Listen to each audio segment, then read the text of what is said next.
আসসালামু আলাইকুম। আশা করি আল্লাহর রহমতে সবাই ভালো আছেন। আজকে আমি রান্না করলাম লাউ পাতা ইলিশ পাতুরি।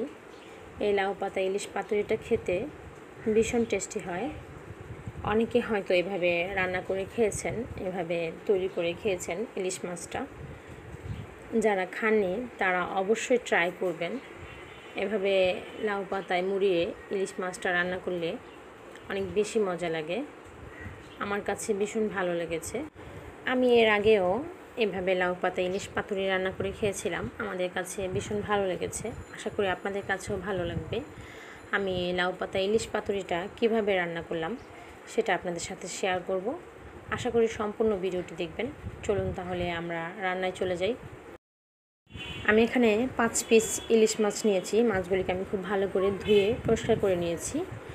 সাথে নিয়েছি লাউ পাতা 5টা বড় সাইজের লাউ পাতা। লাউ পাতার মধ্যে কিন্তু অনেক বালু থাকে, পাতাগুলি অবশ্যই খুব ভালো করে ধুয়ে নিতে হবে। এখন আমি একটা মশলা তৈরি করব, এজন্য আমি এখানে দিয়ে দিলাম হাফ কাপ পরিমাণ পেঁয়াজ কুচি, হাফ চা চামচ ধনিয়া গুঁড়া, হাফ টেবিল চামচ মরিচ গুঁড়া, 1 চা চামচ হলুদ গুঁড়া আর হাফ টেবিল চামচ লবণ।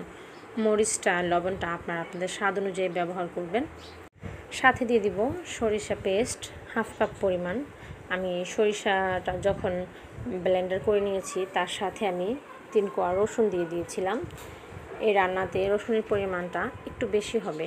সরিষার যে কোনো রান্নাতে রসুনটা একটু বেশি দিলে খেতে ভালো লাগে। দিয়ে দিব 1.5 চা চামচ পরিমাণ আদা রসুন পেস্ট।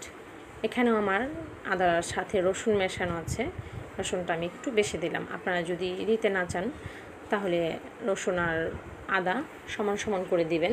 হাফ টেবিল চামচ করে দিয়ে দিলাম 1/3 কাপ সরিষার তেল। অবশ্যই রান্নাটা সরিষার তেল দিয়ে করার চেষ্টা করবেন। সরিষার তেল দিয়ে করলে রান্নাটা খেতে অনেক বেশি মজা হয়।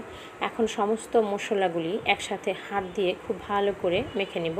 পেঁয়াজগুলি কষলে নরম করে নিব। যেহেতু এই মশলাটা আলাদাভাবে কষানো হবে না, মাছের সাথে মেশানো হবে এবং পাতার ভিতরে দিয়ে ফাঁপে রান্না করা হবে, তাই মশলাটা খুব ভালো করে মেখে নিতে হবে। এখন মাছগুলিকে দিয়ে দিব। মাছগুলি কিন্তু অনেক চাপাচাপি করে মাখতে হবে না। মাছের একটা পাশ উল্টে মশলা মাখিয়ে আরেকটা পাশের উপরে মশলাগুলি এভাবে দিয়ে দিব।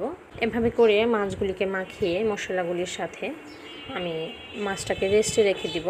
মাছগুলিকে 15 মিনিটের জন্য। 15 মিনিট পরে আমরা মাছটা রান্না করব। মাছ রান্নার জন্যে আমি চুলাতে একটা ফ্রাই প্যান বসিয়ে দিয়েছি। এখন লাউ পাতার মধ্যে মাছ দিয়ে দিব।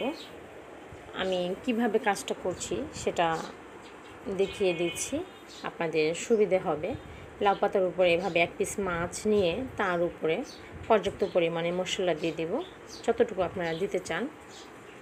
মশলা দিয়ে পাতাটা আমি একটু ফোল্ড করে দেব। পাতার একটা পাশ এভাবে উল্টে এনে মাছের গায়ে দিয়ে দিব, আরেকটা পাশও এভাবে উল্টে দিব। এই কাজটা আপনারা চাইলে সুতা দিয়ে একটু বেঁধেও নিতে পারেন। পাতাটা সুতা দিয়ে বেঁধেও এই কাজটা করতে পারেন। আমি সুতা দিয়ে বাঁধবো না, কারণ পাতাটা যখন নরম হয়ে যাবে তখন এমনিতে মিশে যাবে। আমি একটা তৈরি করে নিলাম। এখন দিয়ে দিব 3 টেবিল চামচের মতো সরিষার তেল। অবশ্যই সরিষার তেলটা ব্যবহার করবেন, তাহলে আপনার খাবারের টেস্টটা খুব ভালো আসবে। এভাবে করে আমি আরও তৈরি করে নেব। আমি আপনাদের সুবিধার জন্য আমি আরও 2টা তৈরি করে দেখাচ্ছি সেমভাবে। যে কেউই খুব সহজে তৈরি করে নিতে পারবেন, একটু খেয়াল করে দেখলে। আপনাদের যদি প্রয়োজন হয় এবং সুবিধার জন্যে সুতা দিয়ে একটু বেঁধে নেবেন। যারা নতুন রান্না করেন, যারা নতুন আছেন, তারা যদি এভাবে করতে চান এই রান্নাটা, তাহলে সুতা দিয়ে বেঁধে নেওয়াটাই ভালো, সেক্ষেত্রে তার সুবিধা হবে। আমি এটাকেও তৈরি করে নিলাম। তৈরি করে আমি তেলের উপরে দিয়ে দিব। এ পর্যায়ে কিন্তু চুলার আঁচটা একেবারে লোতে রাখতে হবে, কারণ চুলার আঁচটা যদি একটু বাড়ানো থাকে পাতাগুলি পুড়ে যাবে। লাউ পাতাটা যেহেতু নরম হয়। আমি আগের মতো করেই আরও একটা তৈরি করে নিলাম। আমি 3টা একসাথে দিয়ে দিলাম। এখন একটা ঢাকনা দিয়ে ঢেকে চুলার লো আঁচে রান্না করব 10 থেকে 12 মিনিটের মতো। 10-12 মিনিট পর এখন ঢাকনাটাকে সরিয়ে নিব। লাউ পাতা থেকে কিন্তু একটু পানি বের হয়েছে। আমি এখন উল্টে দিব। হালকা হাতে একটু উল্টে দিতে হবে। এটা নিয়ে টেনশনের কোনো কারণ নেই যে ভিতরের মাছটা সেদ্ধ হবে কি না এবং মশলার গন্ধ করবে কি না।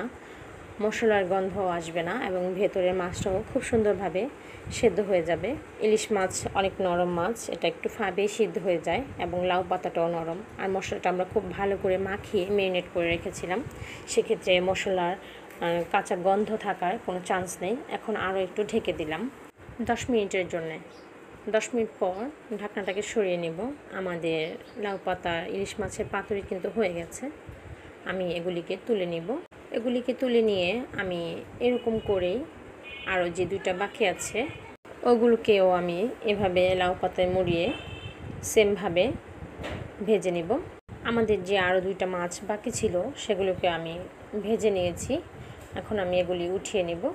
দেখতে পাচ্ছেন কতটা সুন্দর হয়েছে দেখতে এবং খেতেও অসম্ভব টেস্টি হয়। আপনারা বাড়িতে অবশ্যই ট্রাই করবেন এভাবে, যারা এখনও খাননি। অনেকে হয়তো খেয়েছেন এভাবে। তৈরি হয়ে গেল আমাদের লাউ পাতা ইলিশ পাতুরি। এই ইলিশ পাতুরিটা আপনি সাদা ভাতের সাথে খেতে পারবেন। সাদা ভাতের সাথে খেতে ভীষণ মজা হয় এবং মাছের ভেতরে যে অংশটা সেটাও আমি আপনাদের প্রথম পর্যায়ে দেখিয়ে দিয়েছি। মাছটা একেবারে সেদ্ধ হয়ে গেছে এবং কতটা সুন্দর হয়েছে দেখতে ভিতরের অংশটা।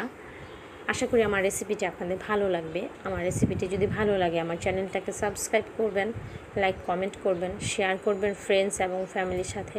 আল্লাহ আপনাদের সবাইকে ভালো রাখুক, সুস্থ রাখুক। আল্লাহ হাফেজ। আসসালামু আলাইকুম।